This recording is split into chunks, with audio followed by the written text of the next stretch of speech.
E a expressão de Elizabeth mudou de repente. Seu jeito animado de alguns instantes atrás desapareceu e deu lugar a uma aparência de hostilidade. Era como se um botão tivesse sido apertado. Ela lançou um olhar frio e fixo para seu diretor financeiro. E ela disse ao Henry: "Você não sabe trabalhar em equipe. Eu acho que você deveria sair daqui agora mesmo." Henry ficou em choque, porque Elizabeth não estava pedindo para que ele saísse de sua sala. Ela estava dizendo para ele sair da empresa imediatamente. Após ter sido demitido pela Elizabeth, Matt, que trabalhava com o sistema de computadores e segurança da Theranos, havia encontrado alguns conteúdos impróprios de teor adulto no notebook de trabalho dele. Isso ele descobriu enquanto fazia um backup de segurança. E quando Elizabeth soube disso, ela usou esse fato para justificar a demissão de Henry. Matt, que havia se reportado a Henry até o último dia, considerava que ele havia feito um ótimo trabalho na Theranos. Certamente ele não deveria ter visto esse tipo de vídeo no computador da empresa. Mas isso não era um crime capital. Elizabeth usou esse fato para chantagear Henry e negar as opções de investimentos das ações da empresa para ele. Matt não achou isso certo e nem concordou que ela espalhasse essa informação para abafar o verdadeiro motivo da demissão. No início de 2017, o Ed, o engenheiro, acompanhou Elizabeth até Nashville. E Sunny os buscou no escritório com seu Porsche e os levou até o aeroporto. Foi a primeira vez que Ed o viu pessoalmente. A diferença de idade entre os dois era completamente aparente. Sunny aparentava ter uns 40, enquanto Elizabeth estava na faixa de 20. Também havia uma dinâmica fria na relação entre eles, como se fosse uma negociação comercial. Quando se despediram no aeroporto, Sunny não disse tchau ou tenha uma boa viagem. Em vez disso, ele urrou: "Vá ganhar dinheiro." Ao chegarem no Tennessee, os cartuchos e os leitores que haviam trazido não estavam funcionando adequadamente. Então Ed teve que passar a noite toda desmontando e remontando os equipamentos em sua cama de hotel. Ele conseguiu fazer eles funcionarem razoavelmente bem pela manhã, a ponto de conseguirem extrair amostras de sangue de 2 pacientes e de meia dúzia de médicos e enfermeiras em uma clínica oncológica local. Os pacientes pareciam estar muito doentes e Ed descobriu que, infelizmente, estavam com seus dias contados por causa do câncer. Eles estavam tomando medicamentos que haviam sido desenvolvidos para diminuir a velocidade de crescimento dos tumores, o que poderia lhes garantir alguns meses a mais de vida. E ao voltarem para a Califórnia, Elizabeth considerou a viagem um sucesso e enviou e-mails animados para a equipe. Foi realmente maravilhoso, foi incrível, os pacientes entenderam o sistema na mesma hora e no momento em que você os conhece, dá para sentir seus medos, esperança e dor. Os funcionários da Theranos deveriam dar uma volta da vitória. Enquanto essas palavras chegavam aos funcionários, Ed não se sentia tão animado assim. Usar o Theranos 1.0 em um estudo com pacientes parecia ser prematuro, especialmente agora que ele sabia que havia pacientes terminais envolvidos no estudo. Para relaxar um pouco, ele saía para tomar cerveja com Chanauk nas noites de sexta em um barzinho barulhento chamado Old Pro, em Palo Alto. Por vezes, Gary Frenzel, o chefe da equipe de química, juntava-se a eles. Gary era um tipo texano. Gostava de contar histórias de ação e perigo sobre suas aventuras como um cowboy de rodeio. Ele havia desistido de montar e iniciou sua carreira como químico após ter quebrado muitos ossos. E Gary adorava contar fofocas e soltar umas piadas. Isso fazia com que Chanauk gargalhasse de uma forma tão estridente e aguda que Ed considerava a pior risada que já tinha ouvido. Durante essas saídas, os três criaram laços e se tornaram bons amigos. Então, certo dia, Gary parou de ir a Old Pro. Ed e Chanauk não sabiam o porquê de início, mas logo descobririam a resposta. No fim de agosto de 2007, os funcionários da Theranos receberam um e-mail dizendo para se encontrarem no andar de cima para uma reunião. Agora, a empresa tinha mais de 70 funcionários. Todos pararam suas atividades e foram ao segundo andar, em frente à sala de Elizabeth. O clima era sério. Elizabeth expressava rugas de preocupação em seu rosto. E ela parecia brava. Ao seu lado estava Michael Esquivel, vestido de forma impecável, com sua fala muito rápida. Michael Esquivel era o advogado que havia sido contratado pela Theranos alguns meses antes como advogado geral, representando o escritório Wilson Souzino, Guthrie e Roosevelt, o principal grupo de advogados do Vale do Silício. Foi Michael Esquivel quem falou quase tudo.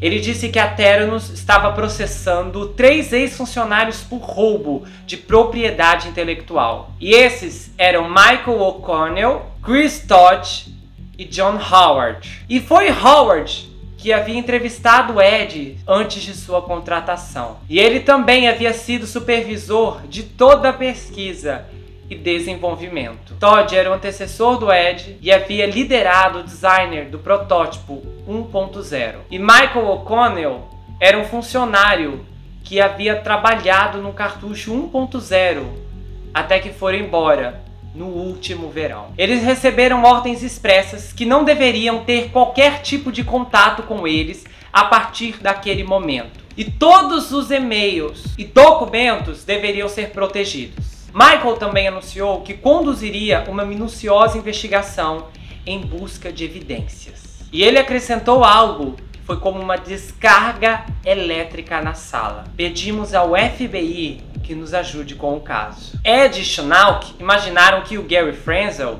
provavelmente estava em pânico com toda essa situação. O Gary tinha uma boa amizade com Chris Todd, o antecessor de Ed. E Gary havia trabalhado com Todd por 5 anos em outras 2 empresas antes de segui-lo até a Theranos. Após a saída de Todd da Theranos em julho de 2006, ele e Gary haviam mantido um contato frequente. Eles conversaram várias vezes por telefone e trocavam e-mails. E Elizabeth e Michael Esquivel, advogado, descobriram e deram uma grande bronca em Gary.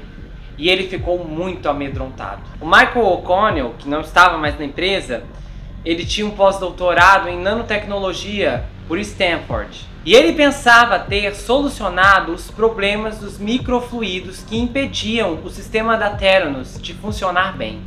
E ele havia convencido Todd a abrir uma empresa com ele. E eles chamaram essa empresa de Arvidnostics. O Michael O'Connell também havia conversado com o John Howard, que também seria processado.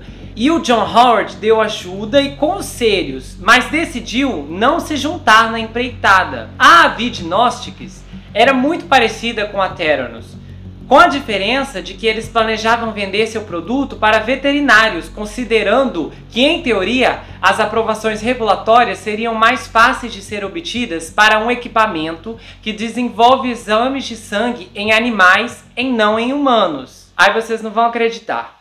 Eles falaram com alguns investidores, só que não tiveram sucesso. Aí o Michael O'Connell perdeu a paciência e mandou um e-mail para Elizabeth perguntando se ela queria licenciar a tecnologia deles. Erro mortal. Elizabeth, que sempre havia se preocupado com a possibilidade de informações da empresa serem vazadas, a ponto de exagerar até, ela não apenas exigia que os funcionários assinassem contratos de confidencialidade, mas também qualquer pessoa que entrasse no escritório da Theranos, inclusive os que faziam negócios com eles. E mesmo dentro da empresa, ela mantinha um cuidado constante com o fluxo de informações. As ações do Michael O'Connell confirmaram as piores suspeitas da Elizabeth. Em poucos dias, ela já tinha o necessário para dar entrada no processo. A Theranos deu entrada no Tribunal Superior da Califórnia no dia 27 de agosto de 2007, com um documento de 14 páginas, exigindo que o tribunal emitisse uma ordem de restrição temporária contra os 3 ex-funcionários e que indicasse um oficial independente para garantir que eles não usassem ou revelassem os segredos comerciais da requerente. E a Elizabeth ainda queria uma compensação financeira com 5 tipos diferentes de indenizações. Nas semanas e meses seguintes, o clima no escritório ficou opressivo. E e-mails sobre a retenção de documentos chegavam com frequência às caixas de entrada dos funcionários e a Theranos estava totalmente isolada. O chefe de TI, um técnico em computadores que nós já conhecemos, Matt Biesel, aplicou medidas de segurança que fizeram com que todos se sentissem vigiados. Não dava nem para inserir um pendrive no computador do escritório sem que o Matt soubesse. Um funcionário que foi pego fazendo exatamente isso foi demitido. Em meio ao drama, a competição entre as equipes de engenharia se intensificou. O novo grupo que competia com o Ed era liderado por Tony Nugent, um brutamontes irlandês sem noção que havia passado 11 anos na Logitech, a fabricante de acessórios de informática, tendo uma rápida passagem logo em seguida por uma empresa chamada Shoelistech, que aliás fazia uma versão mais simples do que a Theranos estava tentando construir. Seu produto portátil, o Colostech LDX, era capaz de realizar 3 testes de colesterol e um teste de glicose com pequenas amostras de sangue extraídas do dedo. Inicialmente, Tony havia sido contratado na Theranos como consultor pelo Gary Hyde, e Gary foi o fundador da Colostech. E ele teve que assumir o papel do Gary quando este foi demitido após apenas 5 meses como vice-presidente de pesquisa e desenvolvimento da Theranos. Ao chegar na Theranos, Gary estava convencido que os microfluidos não funcionavam nos diagnósticos sanguíneos, porque os volumes eram pequenos demais para permitir análises precisas. Porém, ele não havia tido tempo para propor outra alternativa.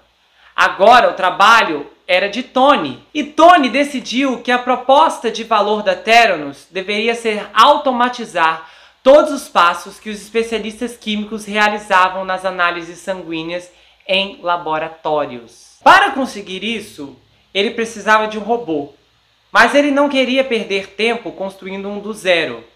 Então ele comprou um robô de $3.000 que aplicava cola, feito pela Fisnar, uma empresa de Nova Jersey. Esse robô seria o coração do novo sistema da Theranos. E o robô da Fisnar era um equipamento bem rudimentar.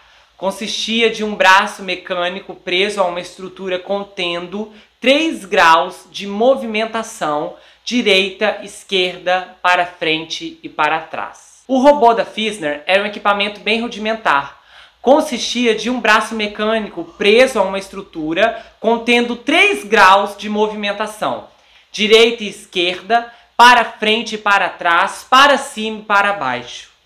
Tony prendeu uma pipeta, um frágil tubo translúcido usado para transferir ou para medir pequenas quantidades de líquido. Então ele prendeu a pipeta ao robô e o programou para fazer os movimentos que os químicos fariam no laboratório. Com a ajuda de outro engenheiro recentemente contratado, David Nelson, finalmente ele conseguiu construir uma versão menor do robô de cola, que cabia dentro de uma caixa de alumínio um pouco mais larga e um pouco mais baixa do que a torre de um computador desktop. Tony e Dave pegaram alguns componentes emprestados do 1.0, como a parte eletrônica e o software, adicionando-os à sua caixa, que se tornou o novo leitor. Então esse novo cartucho era uma bandeja contendo pequenos tubos plásticos e 2 ponteiras de pipetas. Assim como seu antecessor microfluídico, o cartucho só poderia ser usado uma vez. Então era necessário colocar a amostra sanguínea em um dos tubos e empurrar o cartucho no leitor através de uma pequena botinha que ficava pendurada. o braço robótico do leitor começou então a trabalhar, replicando os movimentos dos químicos humanos. Então primeiro ele pegava uma das ponteiras da pipeta e usava para aspirar o sangue e misturá-lo com diluentes presentes nos outros tubos de cartucho. Depois pegava outra ponteira da pipeta e aspirava o sangue diluído com ela. Essa segunda ponta era coberta com anticorpos que se anexavam às moléculas de interesse, criando um sanduíche microscópico. O último passo do robô era aspirar os reagentes de um outro tubo no cartucho.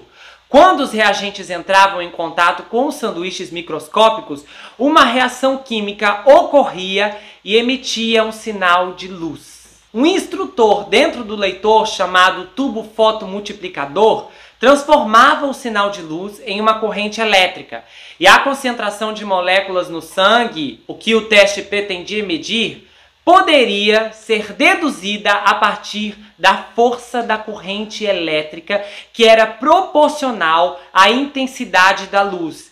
E essa técnica de exame de sangue ficou conhecida como imunoensaio por quimioluminescência. No jargão de laboratório, a palavra ensaio é sinônima de exame. E a técnica não era toda nova, ela havia sido desenvolvida no início dos anos 1980 por um professor da Universidade Cardiff. Mas Tony a havia automatizado dentro de uma máquina que, embora fosse maior que a Theranos 1.0 e que tinha o tamanho de uma sanduicheira, ainda era pequeno o suficiente para transformar a ideia de Elizabeth de colocar o aparelho na casa das pessoas uma realidade. Eram necessários apenas cerca de 50 microlitros de sangue, muito mais do que os 10 microlitros que Elizabeth insistia no começo. Mas ainda não era mais que uma gota. Em meados de setembro de 2007, 4 meses após o início do projeto, Tony já tinha um protótipo funcionando. Um que funcionava muito melhor que o sistema travado, que Ed ainda tentava desenvolver do outro lado do escritório. Tony perguntou a Elizabeth como ela preferia nomear o protótipo. E Elizabeth disse: "Tentamos todas as outras coisas e não funcionaram. Então vamos chamá-lo de Edson." Até que Edson fosse batizado oficialmente, alguns funcionários estavam chamando-o de forma pejorativa de Robocola. E agora Edson tinha um nome muito mais respeitável, inspirado no homem considerado o maior inventor da América. A decisão de abandonar o sistema de microfluidos em favor do Edson foi algo irônico, levando-se em conta que a Theranos havia acabado de entrar com um processo para proteger a propriedade intelectual que sustentava o primeiro. Isso também se traduziu como más notícias para Ed. Certa manhã, algumas semanas antes do Dia de Ação de Graças, Ed e seus engenheiros foram chamados para uma sala de reuniões.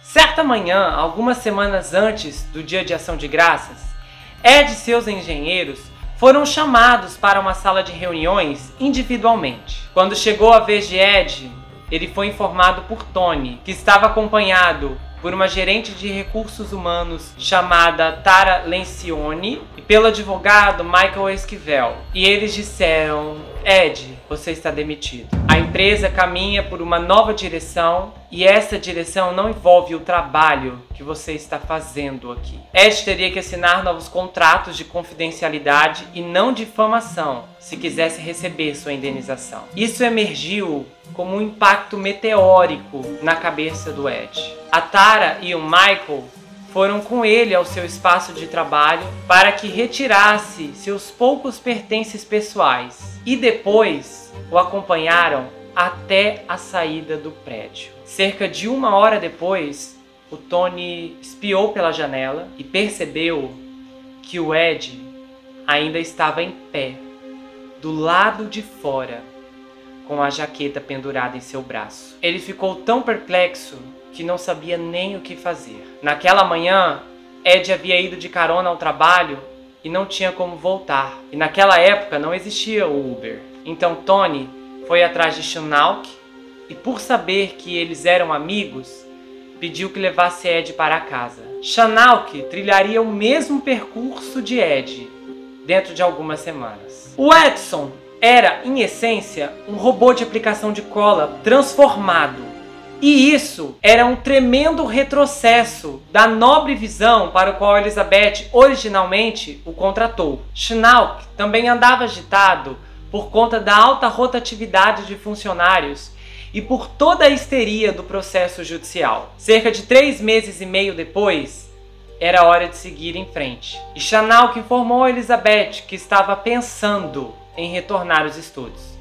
E eles concordaram em fazer a rescisão. E Elizabeth organizou uma festinha de despedida para ele. Embora o produto da Theranos pudesse não ser aquela tecnologia futurista e inovadora que ela havia visionado, Elizabeth ainda permanecia mais comprometida do que nunca com sua empresa. Na realidade, ela estava tão motivada com o Edison que começou a levá-lo para fora do escritório para demonstrá-lo a outras pessoas. E Tony até brincou com Dave, dizendo que deveriam ter construído 2 antes de contar a ela sobre o equipamento. Mas mesmo com essas piadas, Tony se sentia um pouco desconfortável com a pressa de Elizabeth. Ele havia feito uma revisão de segurança para garantir que ninguém partisse desse mundo eletrocutado ao usar o equipamento, mas isso era tudo. Ele nem mesmo sabia como classificá-lo. Quando pediu aos advogados, eles não ajudaram muito. Então ele pesquisou as regulações do FDA, que é uma espécie de Anvisa norte-americana, e por conta própria decidiu a descrição: apenas para usos de pesquisa. Este não era um produto final e ninguém deveria ter essa impressão, pensou Tony. Para Elizabeth, uma jovem empreendedora que estava desenvolvendo sua empresa no coração do Vale do Silício, era difícil de escapar da sombra de Steve Jobs. E em meados de 2007, o fundador da Apple já havia se consolidado e muito como a lenda do mundo tecnológico e da sociedade norte-americana. Principalmente porque ele havia ressuscitado a fabricante de computadores com o iMac, o iPod e iTunes Music Store. E em janeiro daquele ano, ele revelou seu mais recente e maior jogada de mestre, o iPhone. Perante uma plateia extasiada na conferência Macworld em São Francisco, qualquer um que convivesse com Elizabeth conseguia perceber claramente que ela venerava o Steve e também a Apple. Ela gostava de chamar o sistema de exames sanguíneos da Theranos de o iPod da saúde. E previu que, assim como os produtos universais da Apple, ela poderia colocá-los em todos os lares do país. E no verão de 2007, ela deu um passo adiante em sua admiração pela Apple, ao recrutar vários funcionários de lá para a Theranos. E um desses nomes era a Ana Ariola, designer de produtos que havia trabalhado no iPhone. A primeira reunião de Ana com a Elizabeth foi no Culpa Café, um lugar chique e moderno em Palo Alto, que oferecia cafés e sanduíches e que havia se tornado o refúgio favorito da Elizabeth, quando ela não estava no escritório. Após informar Ana sobre seu histórico e sobre suas viagens à Ásia, Elizabeth lhe disse que sua visão era desenvolver um mapa de doenças de cada pessoa através dos exames de sangue da Theranos. Dessa forma, a empresa poderia fazer a engenharia reversa de doenças como câncer através de modelos matemáticos que analisariam os dados obtidos pelo sangue e conseguiriam prever a evolução de tumores. Para uma neófita em medicina como Ana, isso parecia algo impressionante e que mudaria o mundo. E Elizabeth aparentava ser brilhante. Porém, considerando que ao juntar-se a Theranos, Ana teria que abrir mão de 15 mil ações da Apple, ela quis conversar com sua esposa. E ela combinou de se encontrar com Elizabeth novamente em Palo Alto, dessa vez com a presença da Corinne. Qualquer excitação existente foi dissipada quando Elizabeth causou uma ótima impressão em Corinne também. Ana começou na Theranos como arquiteta-chefe de design. Isso significava que ela seria a responsável pela aparência geral e manuseabilidade do Edison. E a Elizabeth queria um software com um touchscreen que fosse similar ao do iPhone e um designer externo elegante para uma máquina. E a Elizabeth decretou que a caixa deveria ter 2 cores separadas por um corte diagonal, como o iMac original. Porém, diferentemente do iMac, não poderia ser transparente, pois deveria esconder o braço robótico e as outras partes internas do Edison. Ela havia encomendado o design da caixa com Yves Berhard, o designer industrial suíço, cuja reputação no Vale ficava atrás somente de Johnny Ive, da Apple. E o Yves Berhard apresentou um designer elegante em branco e preto que era difícil de ser construído. E o Tony e o Dave passaram incontáveis horas moldando capas de metal na tentativa de conseguir realizar o feito. O designer externo não conseguia abafar os altos ruídos que o braço robótico fazia, mas Anna estava satisfeita, pois o projeto pelo menos deixaria o dispositivo mais apresentável quando Elizabeth realizasse as demonstrações. Anna também percebeu que a própria Elizabeth poderia ganhar os retoques. Elizabeth definitivamente se vestia mal. Suas calças sociais eram cinzas e muito largas, combinadas com suéteres de Natal, aparentando ser uma contadora toda desalinhada. As pessoas à sua volta, como o professor Channing Robertson e Don Lucas, começavam a compará-la com Steve Jobs. E sendo esse o caso, ela deveria vestir-se à altura. E Anna aconselhou nesse quesito, e Elizabeth levou o conselho a sério. A partir daquele momento, ela passou a ir ao trabalho usando uma blusa preta de gola alta e calças pretas quase todos os dias. Não muito tempo depois, Justin Maxwell e Mike Berry foram contratados pela Theranos para trabalhar com Anna, aprimorando o design do software do Edison e também outras partes do sistema com os quais os pacientes teriam que interagir, como a embalagem dos cartuchos. Anna e Justin já haviam trabalhado juntos na Apple e conheciam Mike por causa de sua namorada, que também havia trabalhado lá. Não passou muito para que os ex-funcionários da Apple começassem a perceber algumas peculiaridades da Elizabeth e da Theranos. Anna chegava cedo todas as manhãs para uma reunião diária às 7h30 com Elizabeth, que aliás era atualizada a respeito do designer. Ao estacionar seu carro, Anna via Elizabeth cantando e dançando ao alto som de hip hop em seu veículo. Certo dia, quando Justin entrou na sala de Elizabeth para atualizá-la sobre um projeto, ela gesticulou para ele, toda animada, dizendo que queria mostrar algo. Ela apontou para um peso de papel feito de metal com cerca de 23 centímetros de comprimento em sua mesa. E havia uma frase gravada. O que você tentaria fazer caso soubesse que não falharia? Ela havia posicionado o objeto de modo que as palavras ficassem de frente para ela e claramente achava o inspirador. Ter uma chefe idealista não era algo ruim. Mas havia outros aspectos do trabalho na Theranos que não eram tão agradáveis assim. Um deles era ter que participar de uma batalha diária com o Matt Bizzle, o chefe de TI. E claro, seu alinhado, o Nathan Lortz. O Matt e o Nathan haviam configurado a rede de computadores de tal forma que a informação era dividida em silos, dificultando a comunicação entre funcionários e departamentos. Não dava nem para trocar mensagens instantâneas com um colega de trabalho. Os aplicativos de chat estavam bloqueados, tudo em nome da proteção de informações e dos segredos comerciais, que no fim traduzia-se em muitas horas de produtividade perdida. A situação chegou a ficar tão frustrante que Justin ficou acordado até mais tarde certa noite e escreveu um longo e-mail para Anna, desabafando. Perdemos de vista o objetivo da nossa empresa. Essa empresa procura colocar um monte de pessoas em uma sala e impedir que façam coisas ilegais. Ou procura fazer algo maravilhoso com as melhores pessoas o mais rápido possível? Ele estava enfurecido. Justin e Mike também tiveram a clara impressão que Matt e Nathan ficavam os espionando e contando tudo a Elizabeth. Eles queriam saber quais programas eram usados nos computadores e por vezes mostravam-se suspeitosamente amigáveis demais, claramente para tentar motivar os outros a contarem fofocas maldosas. Essa sondagem não ficava restrita aos caras de TI.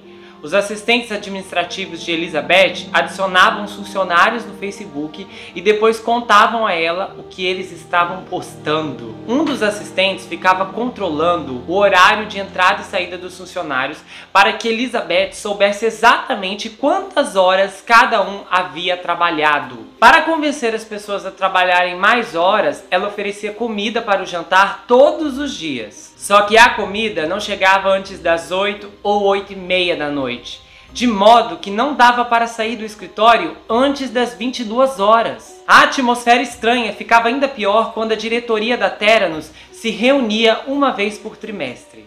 Os funcionários eram instruídos a parecer ocupados e não fazer contato visual com os integrantes da diretoria quando eles passavam pelo escritório.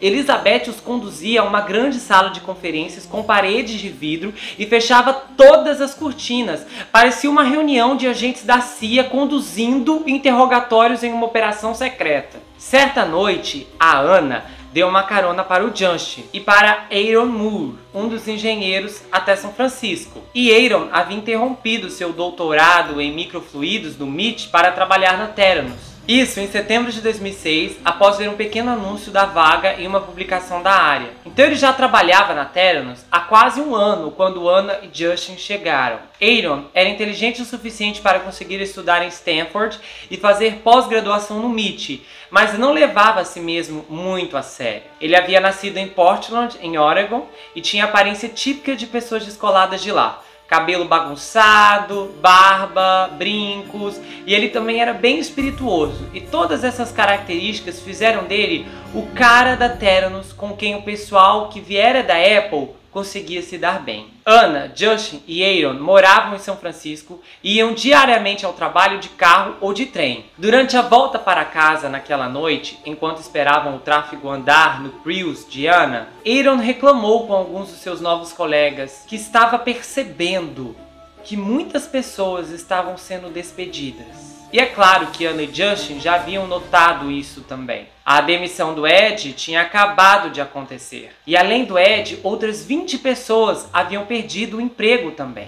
Tinha sido tudo tão rápido que Ed deixara várias ferramentas de trabalho para trás, incluindo uma coleção de facas de precisão da X-Acto que Justin encontrara no lixo e pegara para si. Aaron mencionou que o estudo com pacientes com câncer no Tennessee também o preocupava. Eles não haviam conseguido nem de longe fazer o sistema de microfluidos funcionar corretamente, muito menos para ser usado com pacientes vivos. E mesmo assim, Elizabeth havia insistido em continuar com o projeto. A mudança que ocorrera ao começarem a utilizar a máquina que Tony havia desenvolvido foi um progresso, mas Aaron ainda achava que não podiam confiar totalmente na performance do equipamento. As equipes de engenharia e química não se comunicavam, cada um fazia os testes nas partes do sistema pelos quais eram responsáveis. Porém, ninguém realizava testes no sistema como um todo. Enquanto Anna ouvia, sua inquietação aumentava. Ela presumia que se a Theranos fosse usar sua tecnologia de exames de sangue em pacientes,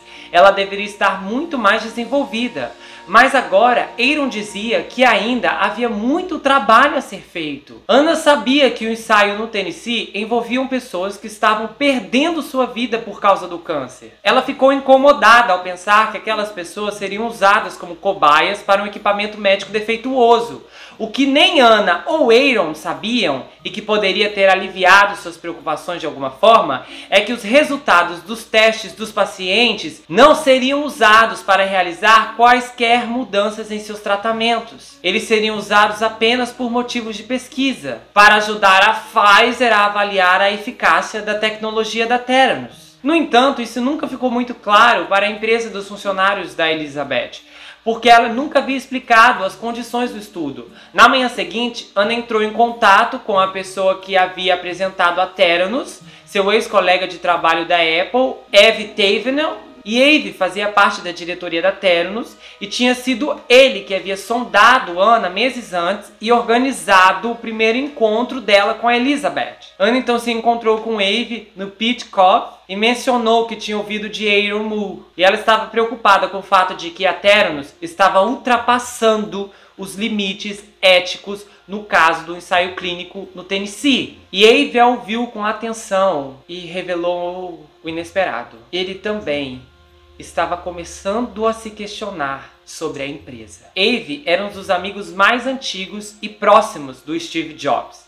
Eles haviam trabalhado juntos na Next, a empresa de software que o Steve Jobs criara após ter sido afastado da Apple no meio da década de 80. E quando Jobs retornou para a Apple em 97, ele levou Abe com ele e o colocou como chefe de engenharia de software. Após uma década muito difícil, Abe achou que já era o suficiente. Ele já havia ganhado tanto dinheiro que não sabia nem mais como gastar. Então ele queria passar mais tempo com sua esposa e seus 2 filhos. Alguns meses após o início de sua aposentadoria, um headhunter que estava recrutando novos diretores para a Theranos fez contato com ele. Tal como ocorrera com Ana, a primeira reunião de Abe com Elizabeth aconteceu no Copa Café. E ela havia lhe passado a impressão de ser uma jovem brilhante, que era apaixonada pelo que fazia, exatamente as qualidades necessárias de uma empreendedora. Os olhos de Elizabeth brilharam quando ele contou algumas pérolas de sabedoria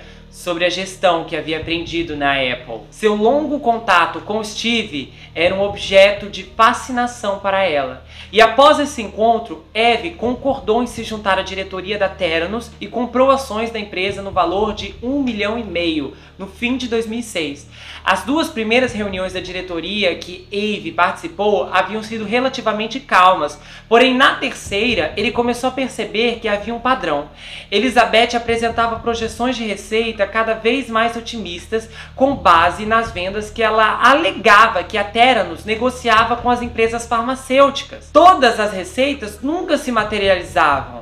O fato de Henry Mosley, o diretor financeiro, ter sido demitido logo após Abe ter se tornado diretor, não ajudou em nada. Na última reunião da diretoria de que participara, Abe fez perguntas mais específicas sobre as negociações com as empresas farmacêuticas e, em resposta, lhe disseram que estavam em análise jurídica.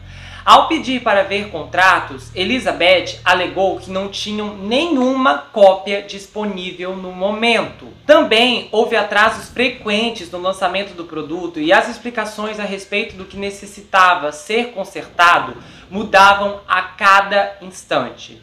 Abe não escondia o fato de que não entendia da ciência dos exames sanguíneos. Sua especialidade eram softwares. Mas, se o sistema da Theranos estava na fase de ajustes finais, como haviam lhe dito, como poderia haver um problema técnico diferente como empecilho a cada trimestre? Para ele, esse não parecia um produto que estava prestes a ser comercializado.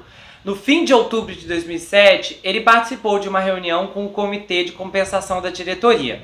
Aí o Don Lucas, o chefe da diretoria, informou aos integrantes do comitê que Elizabeth tinha planos de criar uma fundação para fins de planejamento tributário e que queria que eles aprovassem uma doação de ações para isso.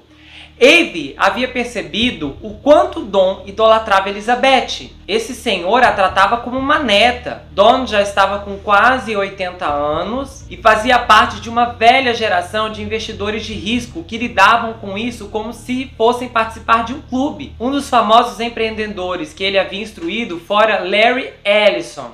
Claramente, ele pensava que Elizabeth seria mais uma grande neste meio. Só que Abe não achava que seguir os ditames de Elizabeth era uma boa sugestão corporativa, uma vez que seria ela quem controlaria a fundação. Ela também controlaria os direitos de voto associados com as novas ações, o que aumentaria sua porcentagem geral de votos. Abe não achava que seria do interesse de outros acionistas oferecer mais poder à fundadora, e ele foi contra. 2 semanas depois, ele recebeu uma ligação de Don pedindo para que se encontrassem. Abe pegou seu carro e foi até o escritório daquele senhor em Sand Hill Road. E quando ele chegou, o Don lhe disse: olha, a Elizabeth está muito nervosa. Ela está percebendo que você se comporta de uma maneira desagradável durante as reuniões da diretoria e ela acha que você não deve mais fazer parte da equipe. Então Don lhe perguntou se ele não gostaria de pedir as contas. E Abe ficou muito surpreso. Afinal, ele estava apenas cumprindo suas obrigações como diretor e fazer questionamentos era uma delas. Don concordou com ele e acrescentou que considerava que Abe fazia um trabalho excelente. Eve disse a Dom que gostaria de tirar alguns dias para pensar sobre tudo isso. Ao voltar para sua casa em Palo Alto, ele decidiu voltar à empresa e rever todos os documentos que havia recebido no ano anterior como integrante da diretoria, incluindo os materiais que havia recebido antes de ter comprado suas ações.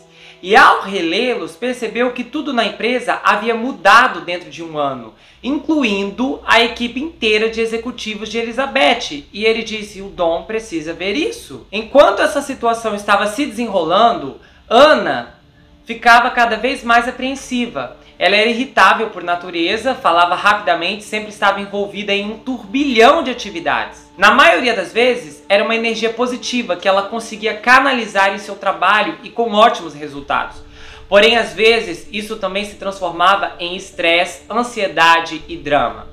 Após terem se encontrado, ela havia mantido o contato com Eve e havia escutado de seu ex-colega da Apple que Elizabeth queria ele fora da diretoria. Ela não sabia o que havia motivado essa ruptura, mas isso lhe caiu como um acontecimento muito chocante. A própria relação da Ana com Elizabeth estava piorando.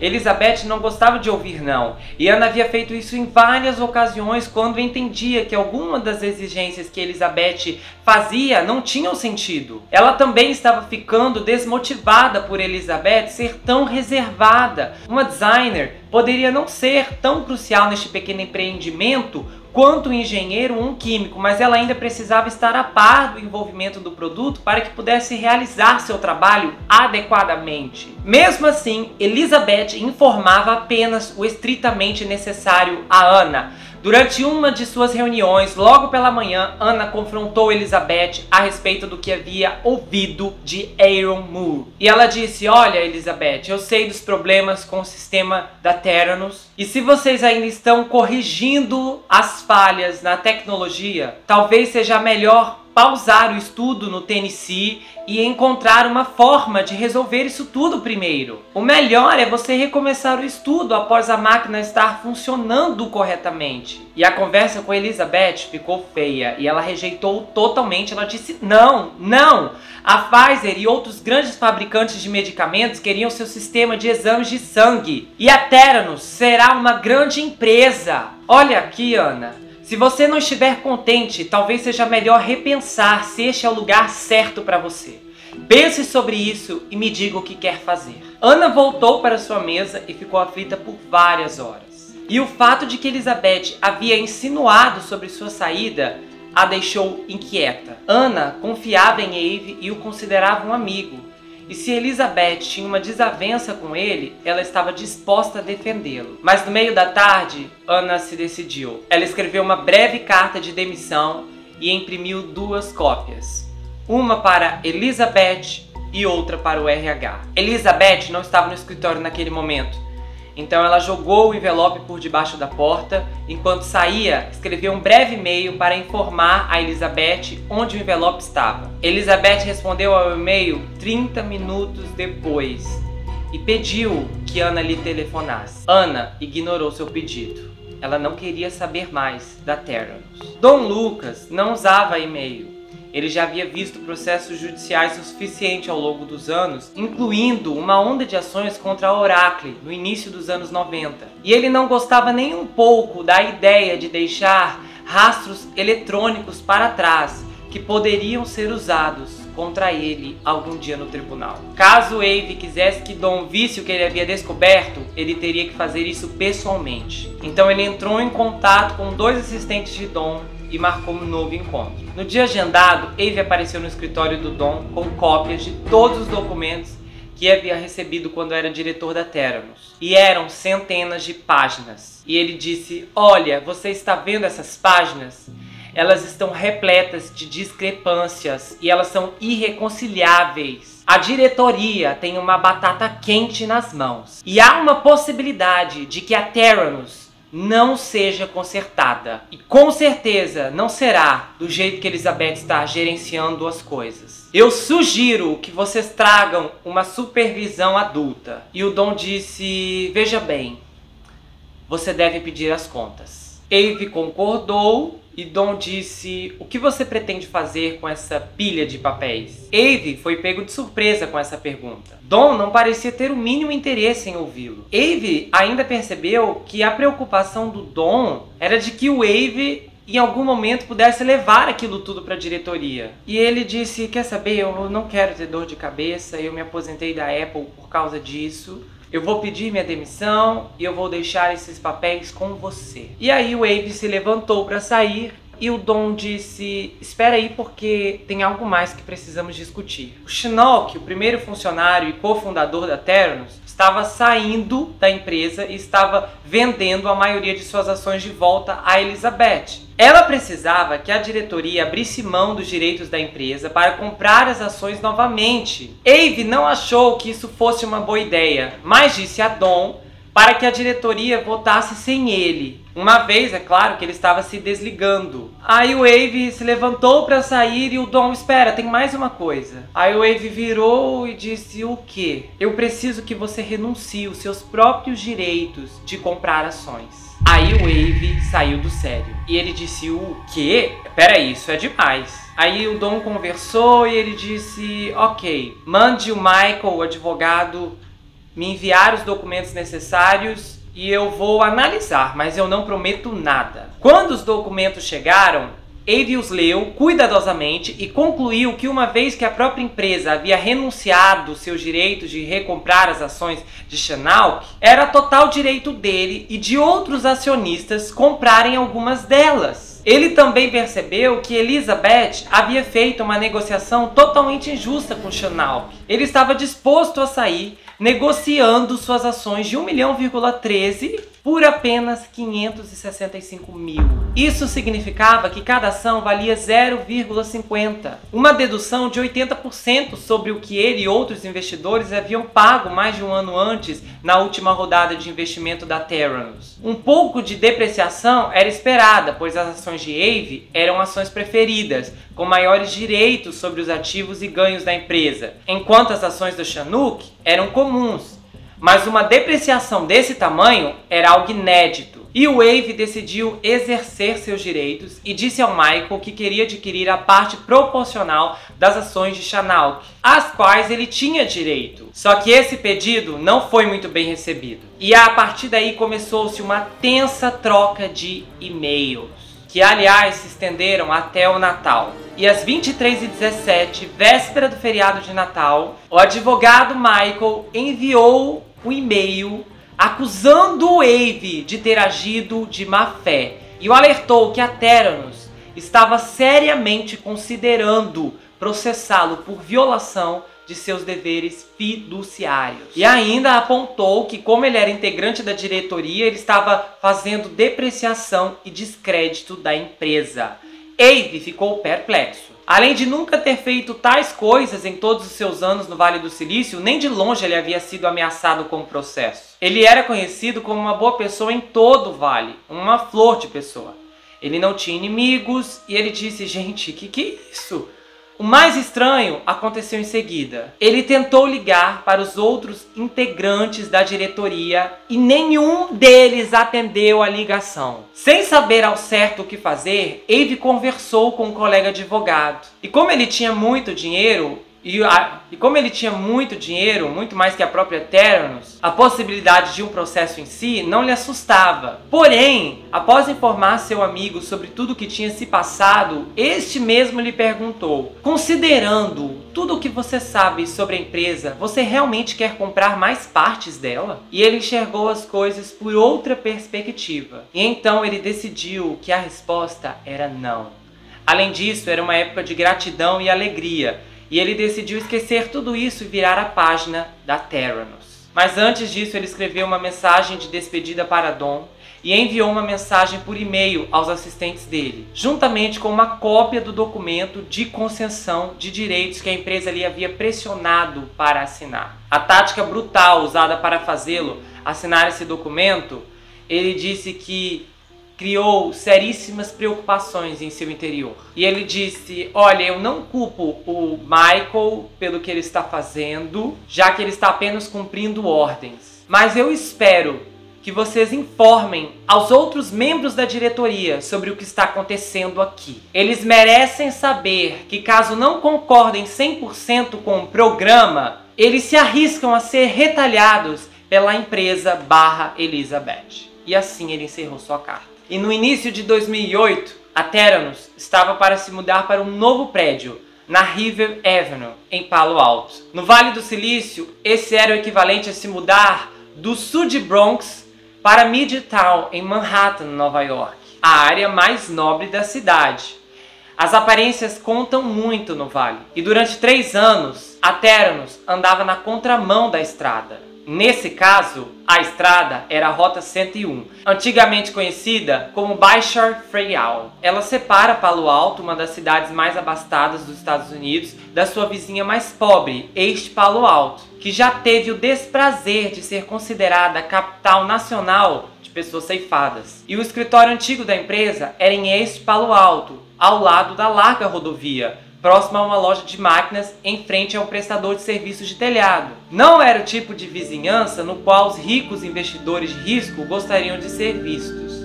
Por outro lado, o novo endereço ficava próximo ao campus de Stanford, no mesmo quarteirão do luxuoso escritório central da Hewlett-Packard. A Theranos estaria agora em um imóvel caríssimo que dava sinais de sua escalada em importância. Dom Lucas estava satisfeito com a mudança, e Tony também. A mudança não seria nada divertida para Matt. Ele ficou responsável pela empreitada, ele iniciou na Theranos em 2005 e era o 17º funcionário, e levava seus deveres muito a sério. Além de ser o responsável por toda a infraestrutura de TI da empresa, ele também cuidava da segurança. Foi ele quem realizou a análise forense nos computadores no caso do processo contra o Michael O'Connell. Matt havia gastado um bocado de tempo nos últimos meses planejando essa mudança. E na quarta-feira, dia 30 de janeiro de 2008, parecia que estava tudo pronto. A equipe de mudanças deveria chegar logo cedo na manhã seguinte para levar tudo embora. Porém, às 16 horas, Matt teve que participar de uma reunião com Michael, o advogado, e Gary, e Elizabeth estava em uma videoconferência com a Suíça, realizando uma segunda demonstração para Novartis, 14 meses após a demonstração falsa que havia resultado na saída do Henry. Enquanto Elizabeth, Michael e Gary estavam ocupadíssimos com questões seríssimas, o Matt se vê no meio de uma enrascada. O proprietário do imóvel vem até ele e diz: olha só, se vocês não saírem daqui até a meia-noite, eu vou cobrar mais um mês de aluguel.